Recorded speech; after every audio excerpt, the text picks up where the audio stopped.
Welcome back to the podcast and the season 2 premiere. Today we're talking with Danielle Kennedy. How are you? I am great. And how are you, Josh?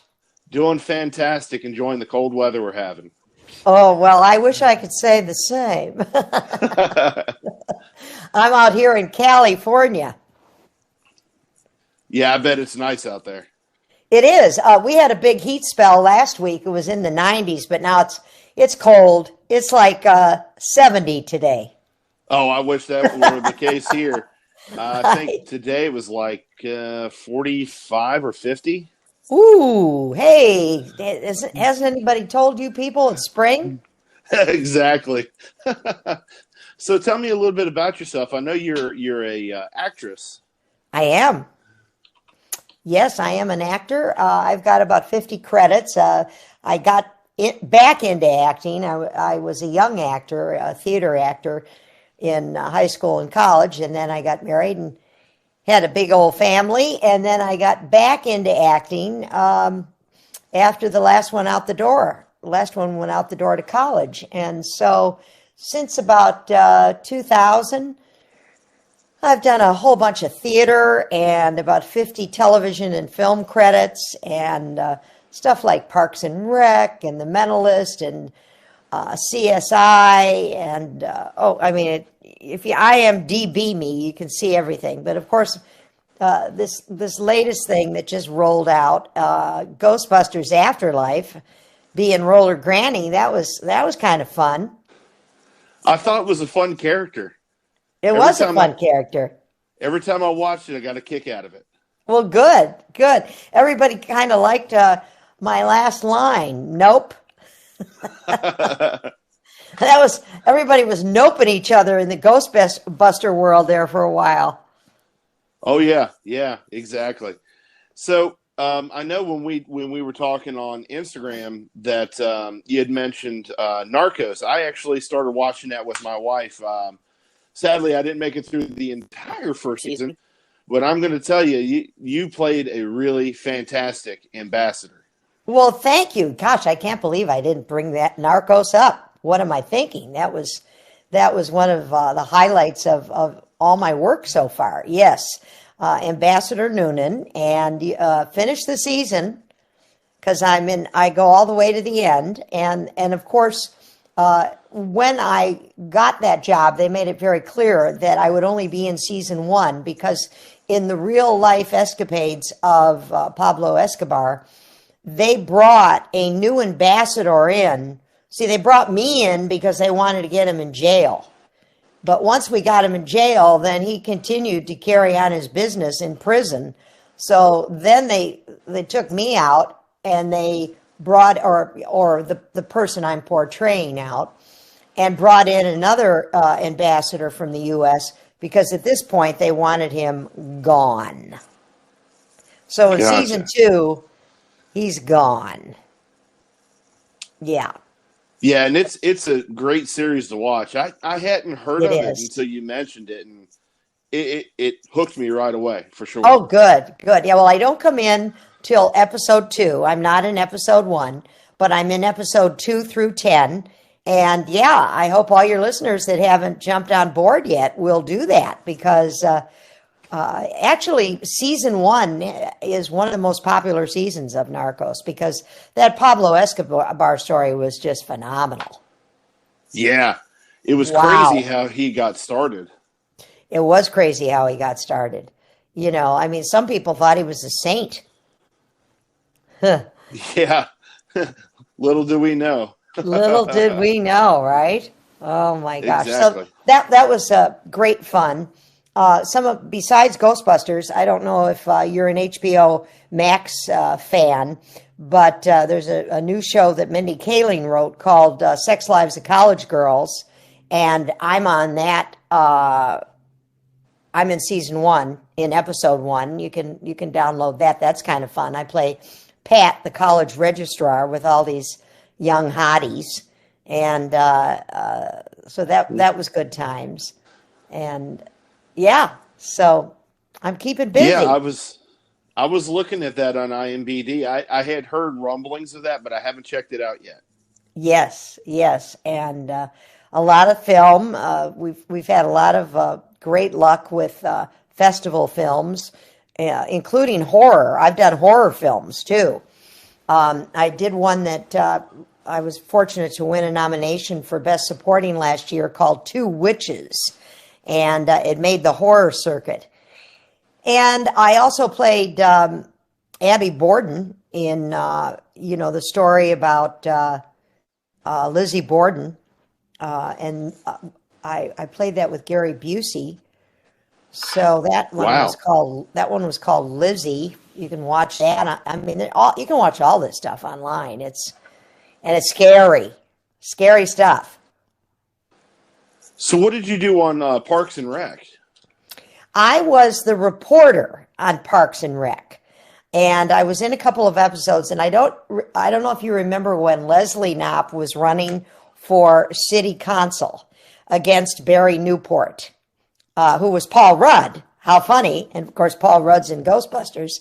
But anyway, they were running against each other, and in the episode that I'm in, she's up there, kind of putting him down and all this kind of stuff, and putting his dad down.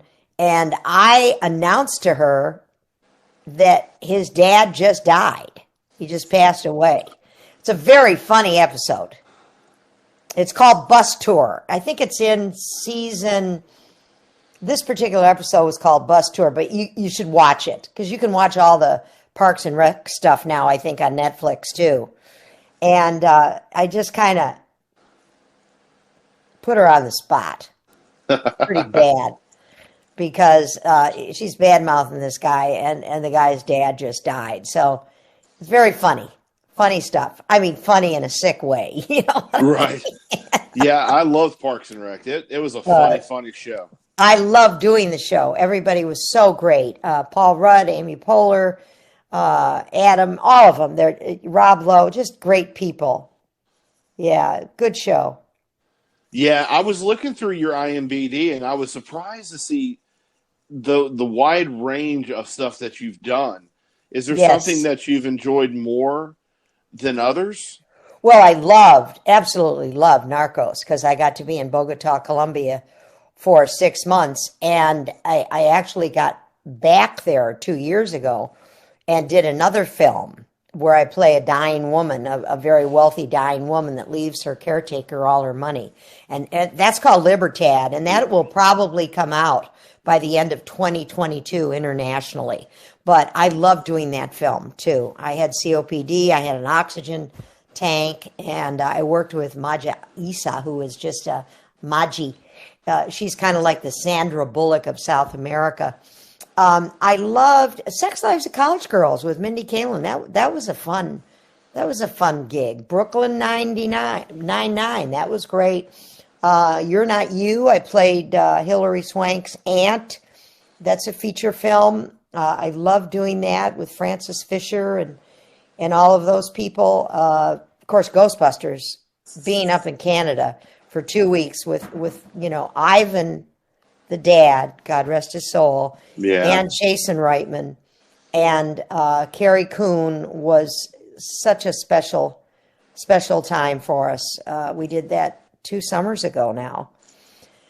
That was great. I was on roller skates, roller granny, and I always did roller skate because I was an amateur ice skater growing up as a kid. So when I did the audition, I actually auditioned. We didn't know what it was for. We didn't even know what the movie was. They just said untitled movie. And then it kind of got a code name movie, which was Rust City. So they just said, can you send a tape up of you on roller skates serving somebody a burger? And I said, well, what's it for? And they said, well, we don't know. There's all kinds of, non-disclosures on it. So all we know is you do the scene and you send it in on a self-tape.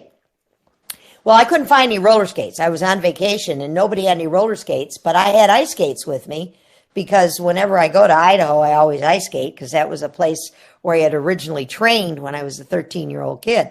So I just went over to the rink and I went up to some strange teenager and I handed her this little script they had sent me and I said, hey, can you read these lines and videotape this with my iPhone? And she looked at me kind of, okay, who's this crazy lunatic grandma? And she said, sure, I'll do it. And we did it in one take, and we sent it over to John, the casting director for Ghostbusters.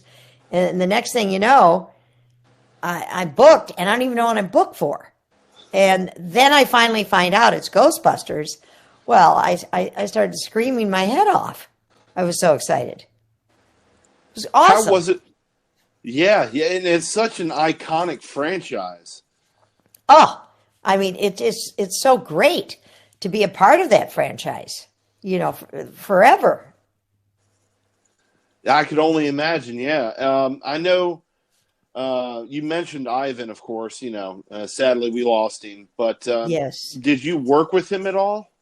Well, he was side by side with Jason. I mean, Jason did all the directing, obviously, but he was right next to his son when he's looking through the camera and over on the monitors, and they're all, Jason gave me the directions, but believe me, Ivan had a lot of input in that film. I'm sure he did. That was his dad. He had his dad up there with him. But Ivan was, very sweet, very quiet. He let Jason run the show. Yeah, I've heard nothing but good things about him. I've always wanted to meet the guy, and of course now, sadly he's passed on. But he left a great legacy with everything he did. He did. He really, really did. I'm so thrilled to be a part of it, and I've been doing some autograph things, with the Ghostbusters fan clubs and. Hastel Toys on the East Coast. They had the little autograph cards that they sent me, and I've done a couple signings with the Ghostbusters Containment Unit. They're a real big autograph group that collectors, just great people. Yeah, and I've been talking with a lot of the Ghostbusters franchises here lately, and you don't realize how huge the community is. It's huge. Oh my gosh. When I did the signing out here, Tom Henry, who runs Ghostbusters Containment Unit, he brought articles for me to autograph that came from all over the world. Posters, an Ecto license plate, just all kinds of stuff. And then I autographed the stuff, and of course, all the big stars did too, but they wanted everybody's, even us little tiny characters. And then they ship them back to the owners, and these people they have incredible collectibles. Yeah, exactly. It's crazy. I mean, I remember having that kind of stuff as a kid, but it's awesome to see that they're reaching out and growing the franchise, and it was great to see you in it. I mean, thank you. Like I said earlier, I mean, it was very, very funny, but yet, funny in almost like a sarcastic way. But yes, that was just the way that they did things on those movies. Oh yeah, the dirt farmer had a family.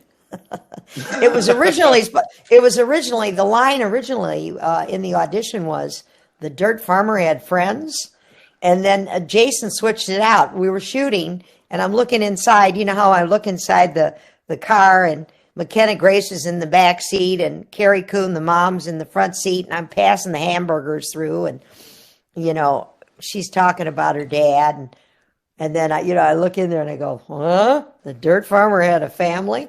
And they all thought that was pretty funny to change it from he had friends to a family.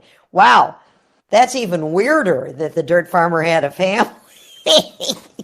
And of course, we didn't know who the dirt farmer was. Nobody knew because none of us had read the script. And of course, when you find out who the dirt farmer is, I won't say because maybe some of your listeners haven't watched it yet. Hopefully they have. We don't want to give anything away here, Any spoilers, Yeah, as they say? exactly. So I'm always curious you decided you want to be an actress.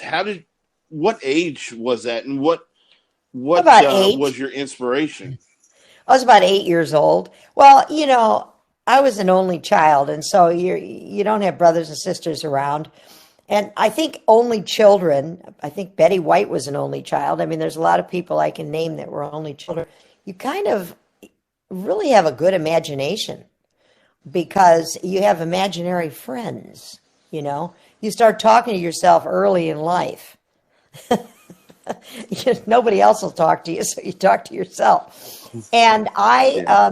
I loved I had a cousin, God bless him, that was very imaginative too, and we were real good buddies.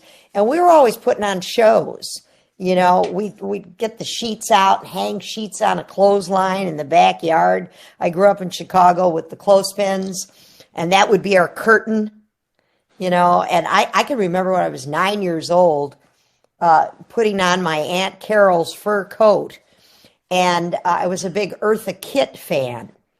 And at Christmas time, I don't know if you remember her song about Santa Baby, I Want a Yacht.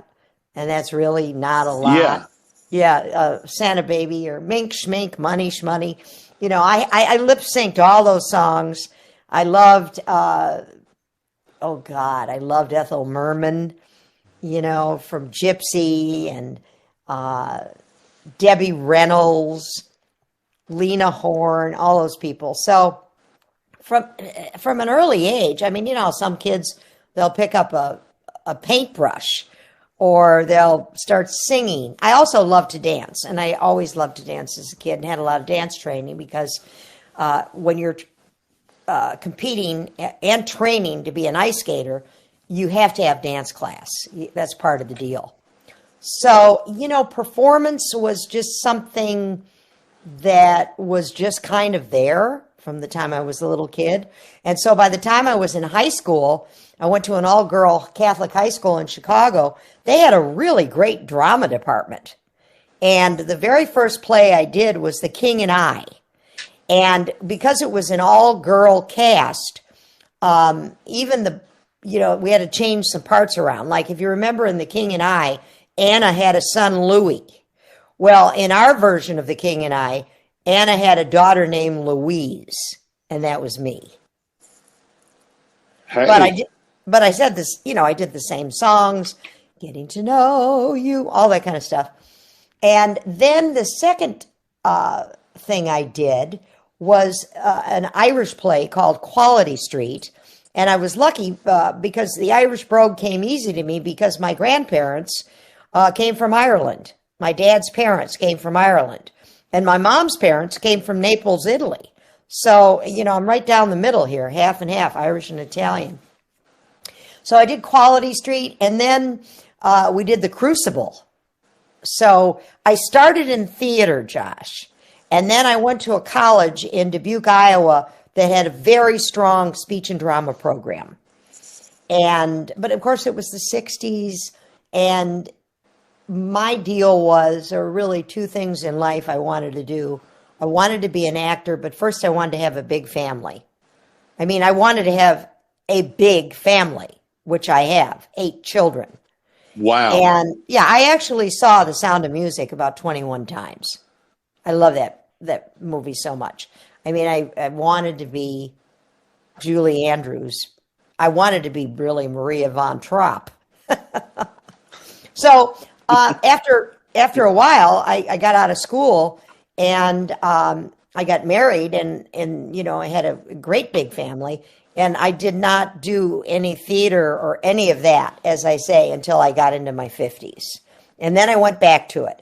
And I'm kind of glad. I think it would have really been tough trying to raise a big family and be an actor. My hat goes off to all these people that do that, because it's so all-consuming. Now at the age I'm at, and I'm full board on it, I'm just 100% auditioning every day, always working on projects, doing voice dubbing as well. I mean, it's all consuming. You have to have a very understanding spouse. Let me tell you that. I can Which I only do. imagine. Yeah, yeah. But I'm very happy to be at my age and to be healthy and happy and doing what I love. So I don't know if they're going to do another Ghostbusters, but they probably don't. They probably won't put another Roller Granny in there. But I'm up for everything and anything. Oh, by the way, I've got a good one coming out. Why am I forgetting this stuff? I got a good one coming out on Netflix with Jamie Foxx this spring called Day Shift. It's a comedy horror, and I play, well, I'm not going to tell you what I play, but I will tell you it is a interesting story. Jamie Foxx plays a single dad, or I don't know if he's single. Yeah, he's kind of single. He and his wife are a little estranged in the beginning of the film, but he has this 8-year-old daughter, and he's trying to keep her in a good school. So he's a pool cleaner by day and a vampire hunter by night. That's an interesting concept. Oh, yeah. And it's good. And J.J. Perry, who is the director, is fantastic because he's one of the top stunt people in the world. And this movie is going to blow your mind. You're going to love it. It's called Day Shift, and it probably will be out in early May, I'm guessing. Maybe a little later. They're in post-production right now. But I'm in the first part of the movie. The first 10 to 15 minutes, you'll see me show up. Again, you may not, well, nobody can see me right now, but if they're looking at any headshots of me online, they won't recognize me. Oh, wow. I'll have to look out for that. Yeah, it's scary, Josh. Real scary and very funny and really an action-packed film. Incredible. What was it like Day working Shift. with Jamie? Well, he's a lot of fun. I mean, I didn't spend a lot of time with him, obviously, but because I was just there for a short period of time shooting my stuff. But he's a happy guy. He comes on set with a great big ghetto blaster. He's a terrific dancer, so he keeps everybody really happy and everybody's dancing. And when he walks in, he's got his ghetto blaster on his shoulder, and he was very nice to me. I asked him if he would take his picture with me, and he was happy to do it. And so that was cool. Sounds like it. Sounds like you're keeping busy, which is good. I am. I'm keeping very busy. And very busy. I know to be that busy, you have to be passionate about what you do, and it sounds like you are. Oh, I love it. I love it. And I love all the different character roles, really, as you get older, people think you're being limited, but on the other hand, no, you're not. Because you can play so many different roles. I'm not just playing a grandma. I can play a villain.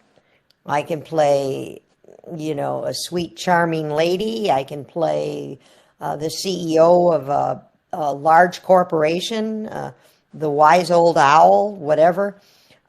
Really, the sky's the limit. And I can maybe even play a vampire. Who knows? We shall see. Yeah.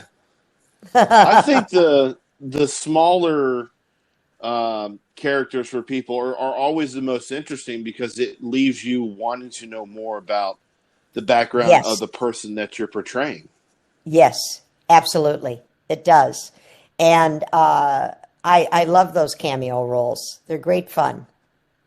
Great fun. So I hope everybody watches Day Shift. Yeah, I'm definitely going to share it when I see it pop up on Netflix. That's for sure. And that's coming up. So I'm always curious when it comes to, especially Hollywood in general. What is the audition process like? Because I've seen your YouTube channel where you have some stuff on there. Yeah. Well, you won't see a lot of my auditions on YouTube. They won't let you upload stuff on YouTube. You're usually uploading them on a private link. Your audition, your self-tape, is being uploaded on a private link that goes just to your agents and to a casting office. Now, since COVID, Josh, the audition process has changed tremendously. And it's really kind of cool because during COVID, I set up a whole studio here. You know, my husband fixed the closet up with soundproofing and everything so I could do voice dubbing in there. Although now that we're beyond that certain point in COVID, we are going back into the studios to do voice dubbing. But casting, as far as theatrically for film and television, it's still done on self-tape. So I have a background here. I bought a background. It looks like construction paper. Some people use a sheet, but I got this through Amazon. I have light rings. I have special microphones, and I use my iPhone. And I have usually do the scene that they sent me for the audition. My husband will be a reader sometime. My daughters, who are also in the business, my actor friends will put in a Zoom call, and I will hear them read the lines. And you can't have that too loud because they don't really want to hear the reader too loud. They want to see and hear you. And then it's all recorded on my iPhone in landscape style. And then I have a little editing situation here called iMovie on my phone, and I can edit the two scenes together if they asked for two scenes or whatever, and then I upload it sometimes on EcoCast, which is Actors Access that goes directly to the casting office, or I'll upload it, send it to my agents, and my agents will send it on, depending on what the directives are. Very cool. It's I didn't know what the process was, so that sounds kind of simple, but kind of stressful too, or at least it could be. No, you have to. Things really changed since COVID. What all we used to do before COVID was we'd get a call and then you drive to a casting office, one of 300 casting offices in Los Angeles. I'm kind of happy that part has been eliminated because you're not in all that rush hour traffic, et cetera, et cetera. But since COVID, we've had to learn how to do eye lines, direct ourselves, light ourselves, edit our scenes, slate, which give your name, height, your location, etc., and merge all that into one tape and send it on. So we're basically doing a lot of the stuff the casting director used to have to do when we left after they taped us for the audition. Now we've got to do the whole kit and caboodle and send it off. So you got, and so, you know, a lot of people say, they don't like that. I love it. I've learned so much since COVID because you have to. If you're going to work in this business, this is how it's done now. Yeah, it sounds like you got to be ever evolving with it too. Oh yeah, you really do. It changes daily, Josh. You really got to be willing to be green and growing versus ripe and rotten if you're an actor of any age. And then you got to learn your lines. You got to be off book, you know, but it keeps your memory sharp. I'll tell you, it's like going to the gym, you know, at my age, to have to memorize all this stuff all the time. I think it's keeping me sharp as a tack. And man, I got quite a streak running in Wordle right now. Oh, wow. Yeah. Hey. I got one. I got one in a second go round the other day in Wordle. There you go. Second guess out of the gate for your listeners. But yeah, generally I'm in the 4 to 5 range. Well, that's not too bad. I'd probably be a lot more than that. Oh. Well, I definitely appreciate you taking time out of your day to chat with me. It was interesting to hear your background and hear of upcoming projects. Yes, yes, I'm very excited. I just sent in 2 auditions today. And they sent me a film that I shot in South America. They just sent it to me today to look at the final post-production work because it's going to premiere internationally called Libertad, probably by the end of 2022 as well. And I hope Netflix picks that up. Then you'd be able to see it here. Exactly. Yeah. Well, I appreciate it a lot, and we'll have to do it again sometime for sure. You got it, especially when I get something exciting to tell you all about. Definitely, definitely. And I'll be looking out for that new Netflix movie. Oh, that's great. Hey, thanks so much, Josh. You're welcome. Thank you for coming on.